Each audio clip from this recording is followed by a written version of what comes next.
In the quiet of dawn, when the mist still lingers between trees and the world hasn't yet remembered its noise, there is a silence that feels ancient, as if it has been waiting for someone to listen. Somewhere, in a small forgotten monastery, a weathered statue of the Buddha sits still, its face calm though time has worn away the gold.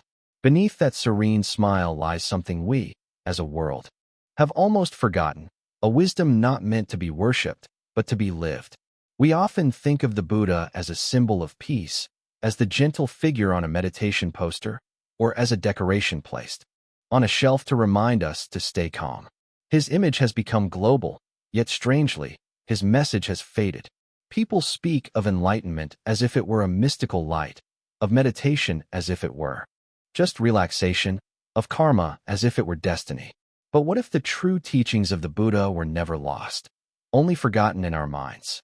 This question lies at the heart of our story. The Buddha's words, spoken over 2,500 years ago, were not promises of miracles or paths to heaven. They were direct pointers to the nature of our own mind, to see, to understand, and to be free. He didn't claim to be a savior. He didn't ask to be worshipped. He simply said, "I teach suffering and the end of suffering." Yet over centuries, those words became wrapped in layers of belief, tradition, and ritual. In many temples, people bow before his image but forget to listen to his silence. They chant the words but lose sight of the meaning. What was once a living path of inner discovery slowly turned into a religion of outer symbols. The Buddha was a human being, fully awake, not divine, not supernatural, but profoundly aware. He saw through the illusion that traps the human mind, the endless craving for permanence in a world that constantly changes. He saw that what we call self is not something fixed or immortal, but a process, a flowing river of thoughts, feelings, and conditions, always arising and passing away. And he taught that liberation is found not in clinging to life, not in fearing death, but in understanding this truth directly. But we forgot. We forgot that the Buddha never asked us to believe.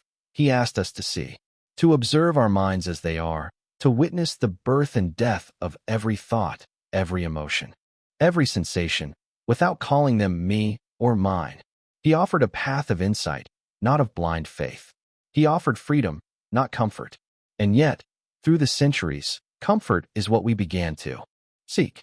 We began to turn the Dhamma, which means truth or law of reality, into something external, something that belonged to scriptures, temples, monks, or gods. We started to pray for blessings, for luck, for salvation, forgetting that the Buddha's voice was never one of promise, but of awakening. He said, "Be a lamp unto yourself." That is not a command to rebel. It is an invitation to look directly into your own consciousness, to see the nature of all experience. So why did we forget? Perhaps because the truth is uncomfortable. The Buddha did not give us pleasant stories. He gave us a mirror, and in that mirror, we see impermanence, we see suffering, we see the absence of a permanent I. The human heart resists that. It wants to believe there is something eternal to hold on to, a soul, a heaven, a reward. But the Buddha pointed instead to freedom from all clinging, even to the idea of me. And yet, though forgotten, his teachings are not gone. They remain hidden in plain sight, in the rhythm of breathing, in the rise and fall of emotion, in the endless change of life itself.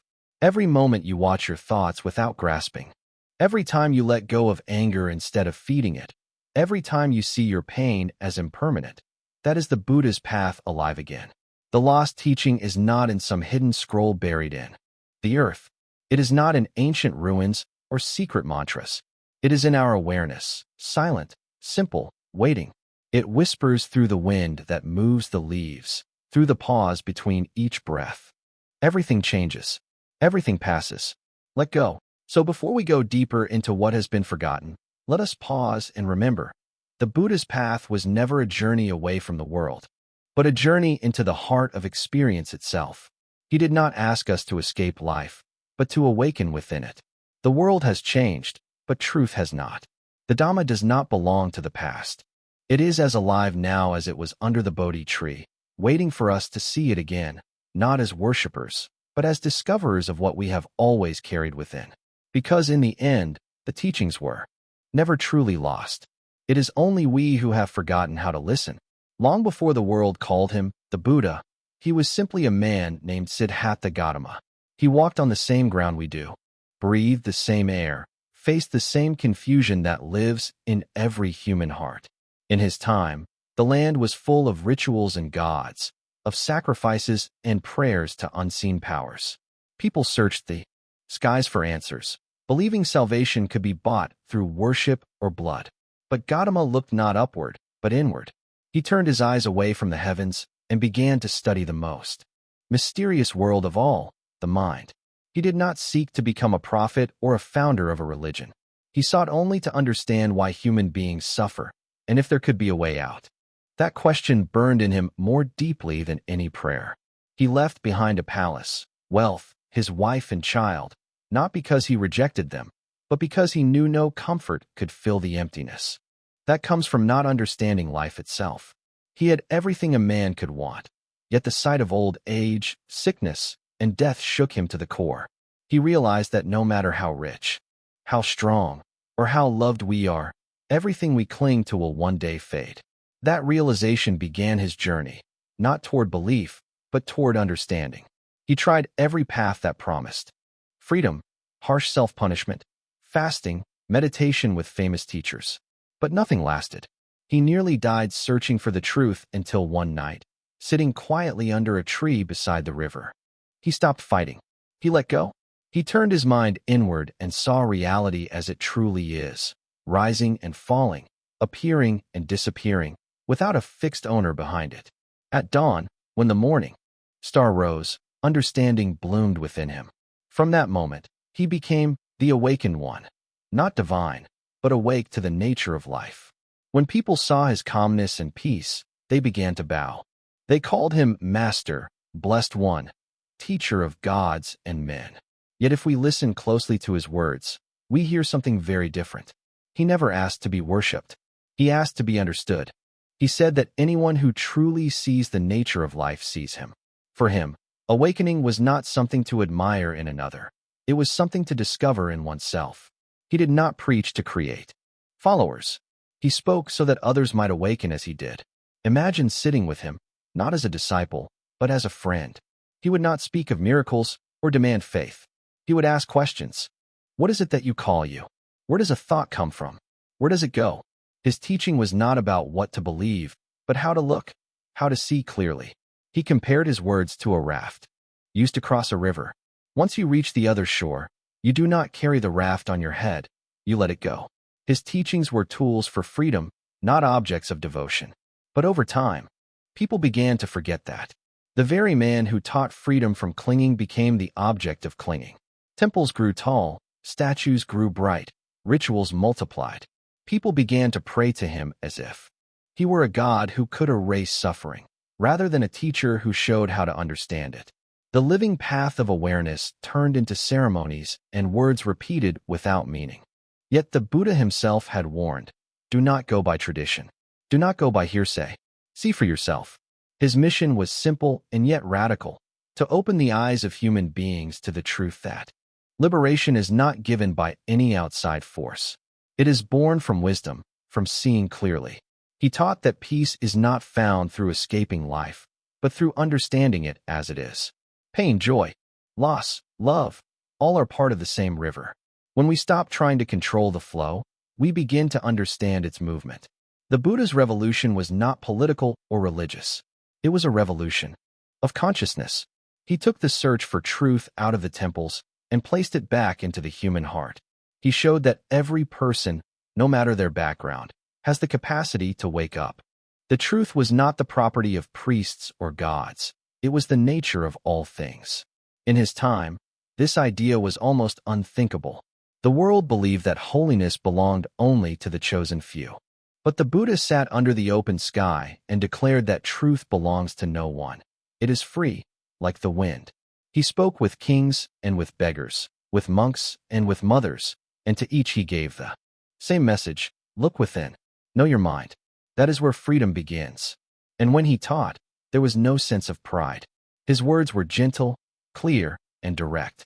He did not demand obedience. He invited understanding. His only miracle was compassion, the kind of compassion that comes from deep wisdom, not from emotion. Those who met him felt something beyond admiration. They felt seen. In his presence, even silence became a teaching. But as centuries passed, human nature did what it always does. It built walls around what it fears to lose. The living Dhamma, the simple truth of awareness and impermanence, became a belief system, an institution, a heritage. The man who said, "Be a lamp unto yourself," was turned into a light on an altar. His message of direct seeing was buried beneath layers of ritual and faith. Yet even through all that, the light never went out. It continues to shine through the cracks, calling us to return to what he truly offered. He did not ask for temples, he asked for mindfulness. He did not ask for gold, he asked for understanding. He did not offer salvation, he offered insight. The Buddha's mission was not to make us worship him, but to help us wake up, to see that the peace we search for has always been here, within the ordinary flow of life. So when we bow to the image of the Buddha, let us remember what that gesture really means.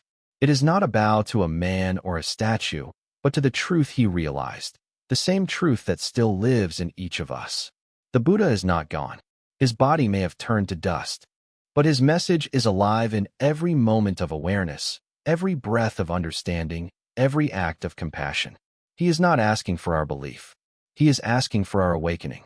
Centuries have passed since the Buddha walked upon the dusty roads of India, carrying nothing but a bowl and a heart full of wisdom. Yet as time moved forward, something quiet and tragic happened. His living message began to turn into a system of belief. What was once an open invitation to see truth directly became a story to be memorized, a ritual to be repeated, a faith to be followed. The Buddha's path, which was meant to free the mind, slowly became another golden cage built by the human need for comfort and security. In the early days, his students sat in the forest, listening carefully to his words, practicing meditation not to gain power or peace, but to understand reality as it is.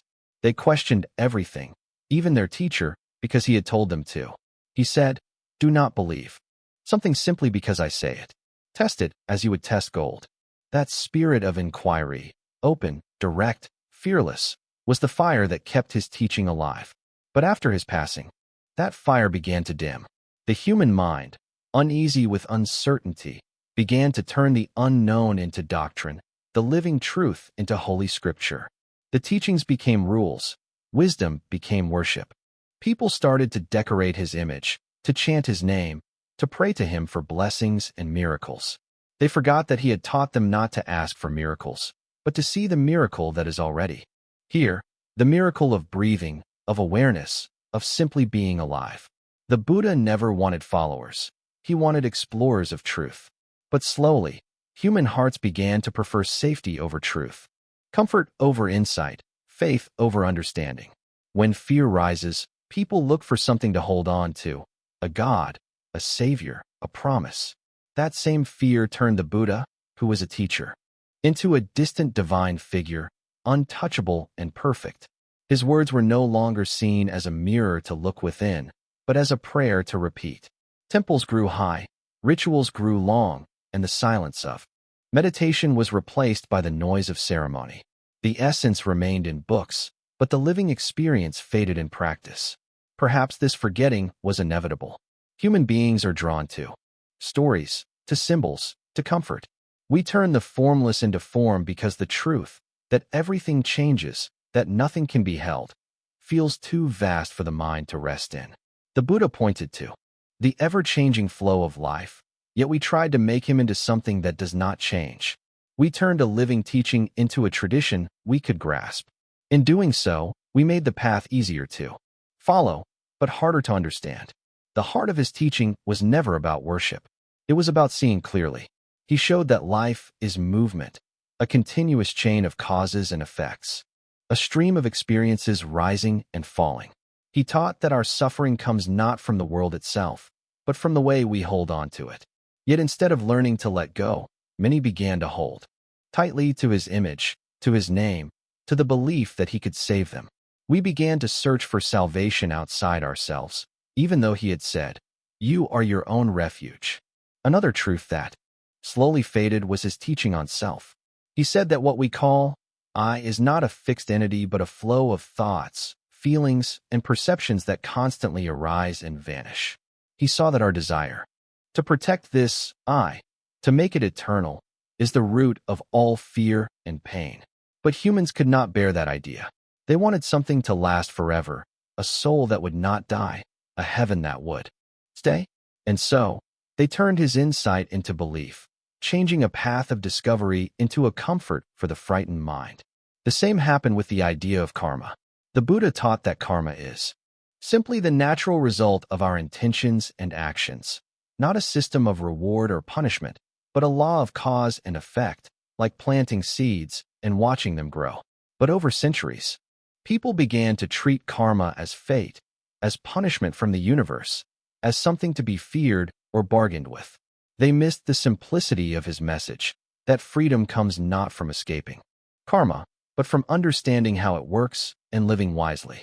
As the centuries passed, each culture added its own layer of belief, its own gods and myths, its own stories about heaven and rebirth. The teaching of mindfulness became mixed with superstition. Meditation was seen as a sacred gift, not a natural ability of the human mind. And yet, beneath all those layers, the truth still waited. Unchanged, unbroken. The Dhamma cannot be destroyed. It can only be covered by misunderstanding. The Buddha knew this would happen. He said that even his words should not be clung to. He compared them to a raft. When you have crossed the river, you should not carry it on your head. But we did. We carried the raft and forgot the river.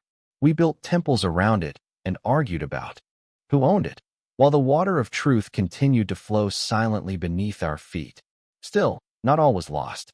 Throughout history, some kept the flame alive, monks meditating in caves, seekers sitting quietly under trees, lay people observing their thoughts with awareness. The teaching never disappeared. It only waited for someone to look again with clear eyes. It was hidden not in books, but in every heartbeat, every breath, every moment of stillness. The transformation from wisdom to belief is not the fault of any group or time. It is simply the way the human mind resists what it cannot control. We crave permanence, so we turn the living truth into something solid, something we can name and worship. But truth cannot be contained. It does not belong to anyone. It does not live in temples or scriptures. It lives in the direct seeing of what is, in the quiet awareness that watches the mind and knows, this too will pass. Perhaps that is what the lost teaching really means. It was never stolen, never erased, never destroyed. It was simply buried under the noise of our own seeking. The Buddha's wisdom is not lost to time, only to forgetfulness. And when we stop clinging to belief, when we sit still and watch our mind with honesty and patience, that ancient wisdom begins to rise again, like light breaking through clouds. The path has always been here. It has not disappeared into the past. The lost teaching is not about finding something new. It is about remembering what was always true. The Buddha's words still echo softly through time, waiting for each of us to hear them once more, not with ears that listen for faith, but with hearts that listen for understanding. If we could strip away the centuries of ritual, the layers of belief, and the noise of endless interpretations, what remains of the Buddha's message? Beneath all the stories and symbols, there lie a few simple truths, quiet, powerful, and eternal. They are not hidden in some distant heaven or buried in sacred texts. They are right here, in the rise and fall of our breath, in the passing of each thought, in the rhythm of life itself. The Buddha called them the universal truths, realities that no one can escape and no one can own. They were never meant to be secrets. It is we who stopped seeing them. The first forgotten truth is that everything changes. Nothing in this world stands still. The body grows, blooms, withers, and dies. Feelings rise like waves and fade into silence. Even the mountains crumble over ages, and stars that seem eternal eventually burn out. The Buddha saw that all things, no matter how solid they appear, are in constant motion. To understand this is not an act of faith, it is an act of seeing. Watch your own breath for a moment. It comes, it goes, it never stays. The mind is the same. Thoughts appear and vanish. Dreams rise and dissolve. Memories shift like clouds in the sky. When we see this truth clearly, we stop clinging to what cannot last. We stop trying to build eternity on the sand of time. This truth of impermanence is not a cause for sadness. It is the key to peace. Everything that hurts us does so because we expect it to stay. We expect love never to fade, success never to end, youth never to pass. But the nature of life is movement. When we fight against it, we suffer. When we flow with it, we find freedom. The Buddha did not tell us to reject the world, but to understand its nature. He taught that peace is not found by holding on to what we love, but by seeing that nothing can be held at all. Like leaves carried by the wind, everything moves in harmony with change. The beauty of a flower lies in its passing, and the beauty of life lies in its impermanence. The second forgotten truth is about suffering, not as punishment, but as a teacher. The Buddha never said that life is only suffering. He said that suffering exists and must be understood. It is the shadow that follows attachment, the echo of desire. When we want life to be other than it is, when we resist what is happening, we create tension in the heart. That tension is suffering. Yet within it lies the chance to awaken. Pain is not an enemy. It is a message. It shows us where we cling, where we refuse to let go. Each moment of discomfort, if faced with awareness, becomes a doorway to freedom. Think of a person who loses something precious, a loved one, a dream, a home. The pain is sharp and heavy, but if they look deeply, they will see that the pain is not caused by the loss itself, but by the resistance to change, the cry of, "I cannot let go." When that cry softens into understanding, the heart begins to open. Through the cracks of pain, wisdom enters. The Buddha's path was not about escaping suffering, but about transforming it. He taught that by understanding pain, by seeing it for what it is, we can end its power over us. The truth of suffering is not dark. It is the light that reveals the way to peace. The third forgotten truth, the most misunderstood, is about the idea of self. The Buddha saw that what we call I is not a solid thing, but a flowing process. There is no permanent being behind our thoughts and feelings, only the constant changing of experience. Like a flame that depends on fuel, the sense of me depends on memories, sensations, and reactions. When the conditions change, the flame changes. This is not a denial of existence, but an understanding of its true nature. Everything we experience, joy, fear, love, anger, arises from conditions and fades when those conditions end. There is nothing in us that stands apart from this flow. This truth may sound frightening at first because we are used to holding onto the idea of a fixed self. We want something to last forever, a soul, a core, a separate me. But the Buddha saw that this clinging is the root of our suffering. We build a wall around a phantom and then spend our lives defending it. We feel fear when the wall shakes, pride when it stands tall, pain when it cracks. But when we look closer, we find that the wall was never real. It was made of thoughts, emotions, and memories that come and go. To see that there is no unchanging I does not destroy meaning, it brings freedom. When we stop clinging to the idea of me, we stop being trapped by our fears and desires. We see that life is not happening to someone, but simply happening. We become open, compassionate, and gentle because we realize that all beings share the same flow of experience. When we no longer see ourselves as separate, kindness arises naturally. The Buddha's teaching on the nature of self is not about emptiness, but about connection. It is about understanding that we are part of the same moving ocean of life. These three truths, change, suffering, and the absence of a fixed self, form the foundation of wisdom. They are not philosophical ideas to be debated, but realities to be observed. The Buddha did not invent them. He simply saw them clearly, and anyone who looks deeply enough can see them too. They are hidden only by the noise of our own thoughts, by the layers of distraction and belief that we have built. When the mind becomes quiet, they reveal themselves as naturally as the stars appear when the clouds move away. What makes these truths powerful is their simplicity. They do not require belief in gods or heavens or hidden powers.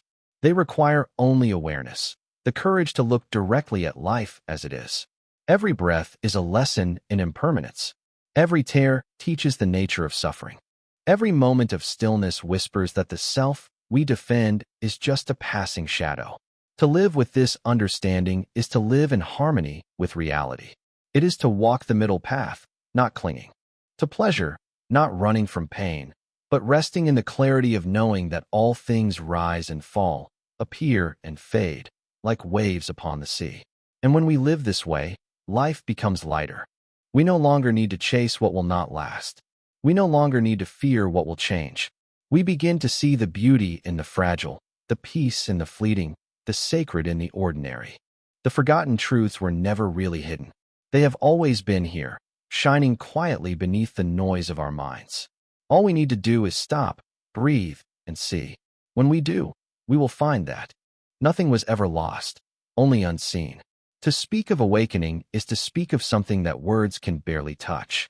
People often imagine it as a great event, a flash of light, a sudden miracle, a moment when everything becomes perfect. But the Buddha's awakening was not the discovery of a secret hidden world. It was the clear seeing of this very world, without distortion, without fear, without clinging. It was not about becoming something divine, but about understanding the truth of being human. Awakening is not a reward for long meditation or blind faith. It is the natural result of deep seeing. It is the mind finally understanding what has always been right in front of it. When the Buddha sat beneath the Bodhi tree, he did not create a new religion or claim a revelation from some higher power. What happened that night was something both simple and infinite. He saw clearly the chain of causes that give rise to suffering and the way to end it. He saw that everything arises from conditions, the body, the mind, the world, even the sense of I. He saw that when these conditions cease, what is born from them also ceases. There was no God whispering in his ear, no voice from heaven. There was only silence, and in that silence, perfect understanding. Awakening means to see the world as it is, not as we wish it to be. Most of us live half asleep, walking through life wrapped in our thoughts and emotions, chasing what we want, running from what we fear. We mistake our ideas about life for life itself. We react to memories instead of seeing the moment. We create stories about ourselves, success, failure, love, pain, and we call those stories me. The Buddha's awakening shattered those illusions. He saw that all those stories are like reflections in a pond. They seem real, but the moment the water moves, they vanish. What remains is stillness and clarity. The real awakening is not about reaching a distant heaven, but awakening from the dream of ignorance. Ignorance is not lack of knowledge. It is the refusal to see clearly. It is when we believe that pleasure can protect us from pain, that possessions can secure happiness, that identity can be made permanent. It is when we keep trying to hold on to the unholdable. The Buddha awoke from that dream. He saw that the world does not need to be controlled or feared. It needs to be understood. The moment understanding arises, fear dissolves. We no longer fight with life. We flow with it. Some people think awakening means living in constant bliss. But the Buddha still felt hunger, still walked under the sun, still grew old and weak. What changed was not the world, but the way he saw it. He no longer resisted what was happening. He no longer said this should not be. He simply saw things as they were, arising, passing, changing. Joy and pain still came, but they no longer chained him. He was free not because the world had changed, but because he had stopped trying to make it other than it is. This is why the Buddha called his path the middle way. It is not the path of indulgence, where we drown in desire, nor the path of denial, where we run from life. It is the path of balance, seeing clearly, acting wisely, living kindly. Awakening is not found in extremes. It is found in understanding. It is not about escaping the human condition, but embracing it with awareness. When we stop dividing the world into good and bad, mine and not mine, a new kind of peace appears, the peace of not needing to control. Imagine for a moment waking up from a long, confusing dream. In the dream, you were running, afraid, chasing shadows. You believed everything in the dream was real, the pain, the joy, the struggle. But then you open your eyes, and everything changes. The fear disappears, not because the dream was destroyed, but because you realize it was never real in the way you thought. Awakening is like that. The world does not vanish. It is simply seen clearly. The heavy weight of clinging falls away, and what remains is pure awareness, quiet, alert, and free. When the Buddha opened his eyes after his awakening, he saw the morning star. The light of that star did not suddenly appear. It had always been there. What changed was the seeing. In that moment, he realized that every being carries the same potential. Each person, no matter how lost or broken, holds the same light waiting to be seen. Awakening is not a gift from the outside. It is the uncovering of what was never truly hidden. The Buddha did not become something new. He simply stopped being blind to what was already true. To awaken, then, is not to add something to ourselves, but to remove what blocks our vision. The layers of greed, anger, and confusion, they are like dust covering a mirror. The mirror itself is never stained. It only needs to be cleaned. Every act of kindness, every moment of mindfulness, every breath taken with awareness wipes away a little more of that dust. Slowly, we begin to see ourselves and the world as they are, shining, alive, connected. This is why the Buddha said that awakening is near to everyone. It does not belong to monks or scholars or saints. It belongs to the human heart. It belongs to anyone who dares to stop running and simply look. The Buddha's awakening was not his alone. It was a reflection of the potential in all of us. The moment we stop chasing and start observing, the door begins to open. And when we step through, we do not find a paradise beyond the world. We find the world itself, but seen without distortion, beautiful in its impermanence, gentle in its truth. In the end, awakening is not the end of life, but the beginning of true living. It is the moment when we stop being prisoners of our own thoughts and become witnesses to the unfolding miracle of existence. It is when love no longer depends on who we are or what we have, but flows naturally from understanding. It is when we realize that every being, every tree, every gust of wind is part of the same vast movement of life. The Buddha called this state the end of ignorance. It is the end of blindness, not the end of existence. It is to walk through the world with open eyes, open heart, and an unshakable peace that no storm can disturb. And so, awakening is not somewhere far away. It is here, in this moment, waiting for us to notice. It is in the stillness between breaths, in the quiet after a thought fades, in the gentle awareness that watches everything come and go. It is not a mystery to be solved, but a truth to be seen. The Buddha's awakening was the awakening of the world itself, a reminder that every one of us can wake up too, simply by opening our eyes and seeing clearly what has always been true. For many people, the Buddha's teachings seem like something distant, something for monks, for temples, for people who have renounced the world.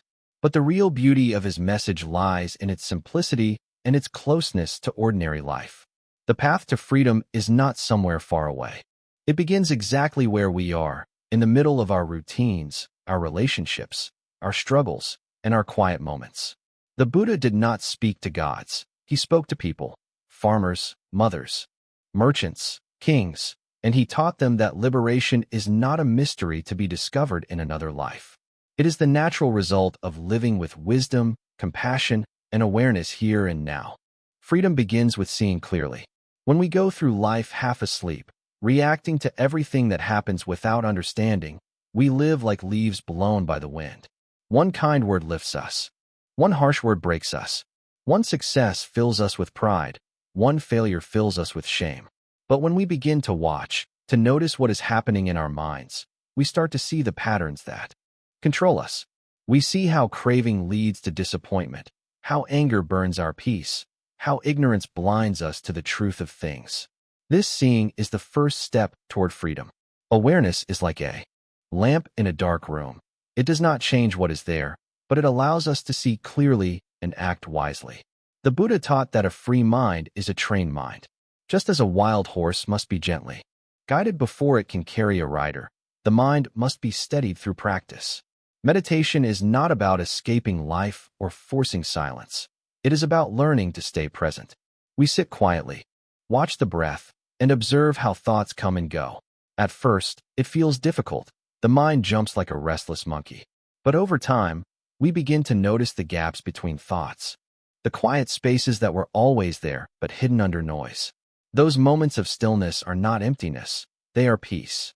From them, wisdom grows naturally, like light spreading at dawn. But practice does not mean sitting on a cushion for hours every day. The Buddha's path was never limited to meditation alone. Every action, every word, every thought can be part of practice if it is done with awareness. When you walk, know that you are walking. When you eat, taste the food fully. When you speak, speak truthfully and kindly. When you listen, listen with your whole heart.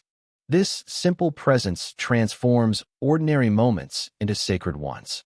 Washing dishes becomes a lesson in patience. Waiting in traffic becomes a lesson in letting go. Life itself becomes the teacher. Freedom also means living with kindness. The Buddha saw that wisdom without compassion is incomplete. When the heart is closed, even great knowledge becomes cold and dry. But when the heart opens, with kindness, understanding flows effortlessly. True kindness is not about being nice all the time. It is about seeing others as part of the same flow of life. When we understand that everyone suffers, that everyone is trying in their own way to be happy, we stop judging and start caring. A kind word, a gentle act, a small moment of forgiveness. These are the true signs of a free heart. Compassion is not weakness, it is strength without violence. The Buddha often compared the mind to a garden. If we plant seeds of anger, we will harvest pain. If we plant seeds of patience, we will harvest peace. Every thought, every word, every action is a seed. What we choose to cultivate shapes the world we live in. The path to freedom is not about controlling others. It is about tending to our own garden carefully, moment by moment. When we choose to respond instead of react, to understand instead of blame, we slowly change the soil of our lives. The weeds of craving and hatred lose their power, and flowers of peace begin to bloom. One of the greatest barriers to freedom is attachment, the habit of holding on. We hold on to possessions, to people, to memories, to our image of who we are. But everything we hold on to is subject to change. When life inevitably takes something away, we suffer. The Buddha did not tell us to stop loving, or to live without joy. He taught us to love without clinging, to love like the sun gives light, freely, without asking anything in return. When we stop trying to own what we love, our love becomes pure. We can appreciate everything deeply, knowing that it may pass, and that its beauty lies in its impermanence. Another part of freedom is honesty, being truthful with ourselves. We spend much of our lives pretending to be strong, pretending to be right, pretending to be happy. But truth is the foundation of wisdom. The Buddha's path begins with seeing things as they are, not as we wish them to be. When we admit our anger, our fear, our confusion, we begin to understand them. When we stop hiding, healing begins. Honesty is not easy, but it is the doorway to liberation. Every lie we tell ourselves is a chain. Every truth we face breaks one. To live the Buddha's path in daily life does not mean we have to withdraw from the world. It means walking through it with awareness.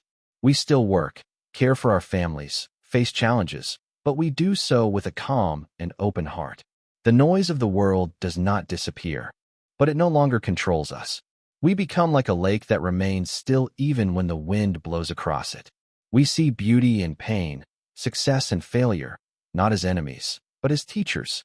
Every moment becomes an opportunity to practice peace. And perhaps the most profound truth of all is that freedom is not something we gain. It is something we uncover. The mind is already free.